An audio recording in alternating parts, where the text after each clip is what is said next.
Assalamualaikum warahmatullahi wabarakatuh. Saya Melisa Tahirah Mahdiah dengan Muhammad Firdaus. Kami sebagai perwakilan daripada kumpulan 6 akan mempresentasikan storyboard project video dengan tajuk Artificial Intelligence dan Human Intelligence.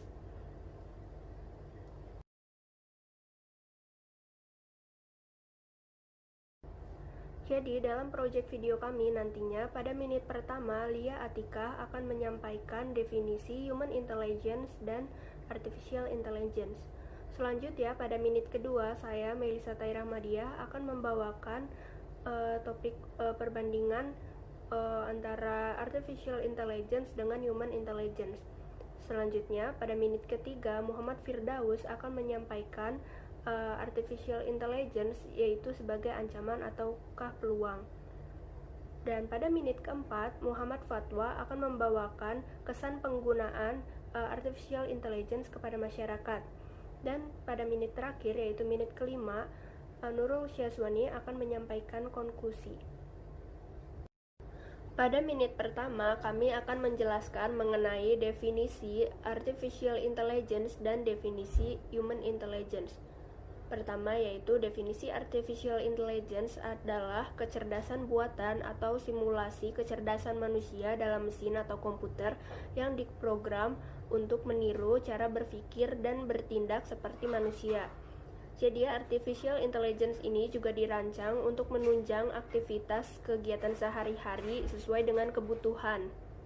Artificial Intelligence ini juga menggunakan alat dan wawasan dari berbagai bidang. Contohnya seperti ilmu komputer, ekonomi, ilmu saraf, psikologi, filsafat, ilmu kognitif, linguistik, penelitian, operasi, dan sebagiannya.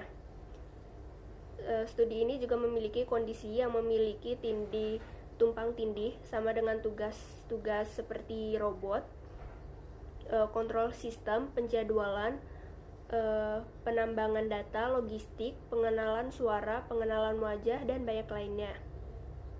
Sedangkan definisi Human Intelligence adalah kualiti minda manusia yang terdiri dari kemampuan untuk belajar pengalaman dari masa lalu, penyesuaian dengan situasi baru, pengendalian ide-ide abstrak, dan kemampuan untuk mengubah persekitarannya sendiri dengan menggunakan pengetahuan yang diperoleh.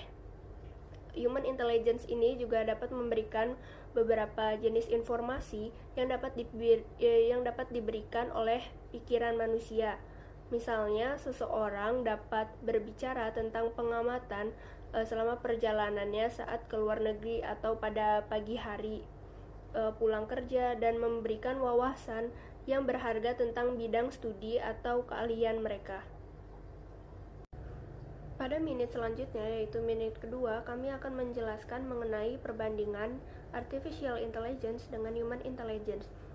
Jadi yang pertama, perbandingannya itu Artificial Intelligence itu kecerdasannya itu lebih tepat dibandingkan Human Intelligence, terutama dalam hal memori, yaitu terkadang ingatan manusia itu kurang tepat dibandingkan dengan memori pada mesin atau komputer. Yang kedua, yaitu Human Intelligence itu memiliki kelebihan, yaitu senang untuk menyesuaikan diri mengikuti keadaan semasa. Sedangkan pada Artificial Intelligence tidak dapat menyesuaikan dengan keadaan semasa dikarenakan harus diprogram terlebih dahulu. Selanjutnya, yaitu pada Human Intelligence itu kita ini dapat melakukan berbagai kerja pada satu masa atau disebut juga multitasking. Sedangkan pada Artificial Intelligence itu mesin atau komputer itu hanya diprogram untuk buat satu kerja dalam satu masa. Jadi tidak dapat melakukan berbagai pekerjaan dalam satu masa. Selanjutnya, yaitu Human Intelligence memiliki pemikiran kreativitas yang sangat luas. Sedangkan Artificial Intelligence itu kreativitas dalam pemikiran itu kurang dibandingkan Human Intelligence. Dan yang terakhir, yaitu Human Intelligence dalam Human Intelligence memproses data itu dengan perlahan, sedangkan artificial intelligence itu memproses data dengan cepat. Assalamualaikum warahmatullahi wabarakatuh. Dalam presentasi ini saya akan menjelaskan tentang menit ketiga hingga menit kelima. Untuk presentasi yang menit ketiga ini yakni yang bertajuk ancaman atau peluang untuk di masa hadapan. Ada dua jenis, yakni ancaman atau peluang.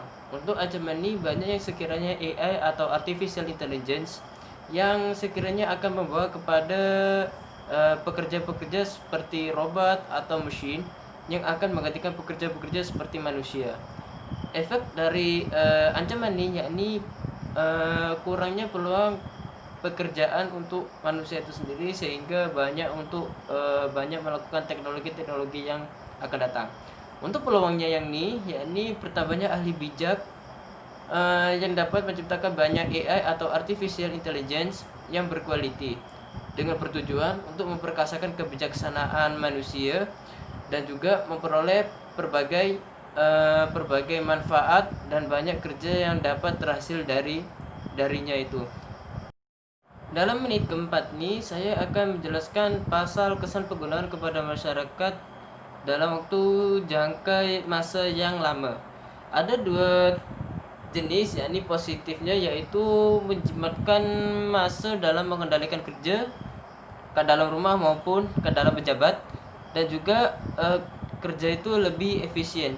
Tapi ada juga dari negatifnya, yakni terlalu bergantung pada teknologi sehingga malas melakukan sesuatu dengan sendiri. Yang kedua, berhenti menimba ilmu dan melemahkan minat karena bergantung kepada kepintaran AI atau artificial intelligence. Dalam menit kelima ini saya akan menjelaskan tentang conclusion. Jadi apa conclusion dari semua yang ada kat slide ini? Kita tahu bahwa kecerdasan buatan atau AI atau artificial intelligence ini sangat bergantung pada manusia, di mana keseluruhan programnya itu ada di pemikiran manusia, sehingga kecerdasan buatan ini masih bergantung pada manusia dalam menemukan data yang baru, memasukkan data ke komputer, dan kemudian memproses. Jika data itu dihasilkan oleh komputer itu berhenti, yakni manusia itu sendiri, maka kecerdasan buatan atau AI itu sendiri akan runtuh. Karena alasan ini sepatutnya tidak perlu khawatir tentang mesin yang sekiranya akan mengambil alih pekerjaan yang tinggi.